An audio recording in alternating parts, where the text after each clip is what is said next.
લક્ષ્ય ન્યૂઝ, એક નજર, એક લક્ષ્ય।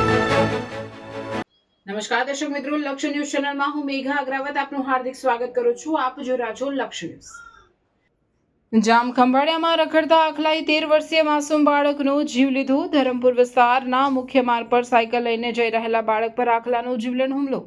આખલાએ શીંગડું છાતીના ભાગમાં મારી દેતા બાળક લોહી લુહાણ હાલતમાં ગંભીર રીતે ઘાયલ થયો। પરિવારજનો તાત્કાલિક હોસ્પિટલ લઈ ગયા, પરંતુ સારવાર મળે તે પહેલા જ બાળકનું કમકમાટી ભર્યું મોત નીપજ્યું। 13 વર્ષીય સાહિલ મહેન્દ્રભાઈ નકુમ નામના બાળકનું મોત।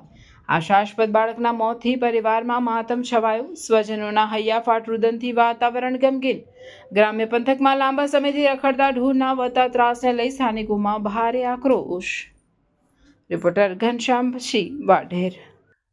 રોડ ઉપર સાયકલ લઈને જતો હતો। એ દરમિયાન કુટિયા દ્વારા તેને શીંગડું ભરાવી અને શીંગડું ભરાવતા તે રોડ ઉપર પડી ગયો અને શીંગડું અંદર સુધી ઘૂસી ગયું હતું। જે દરમિયાન અમે તાત્કાલિક ધોરણે પ્રાઇવેટ વાહનની અંદર પ્રાઇવેટ હોસ્પિટલમાં લઈ ગયા।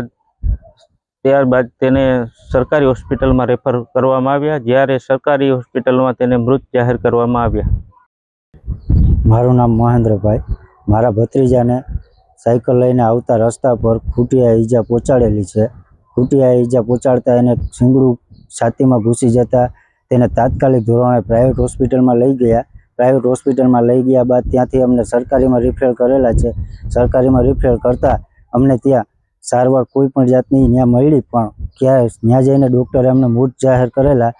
તો આ માટે અમે સરકાર પાસે માંગ છે કે ખૂટિયા અવારનવાર જેને તેને ગમે ત્યારે આવી રીતના કરે છે, તો સરકાર પાસે અમારી એટલી માંગ છે કે સરકાર એનું કાંઈક પણ નિવારણ લાવે।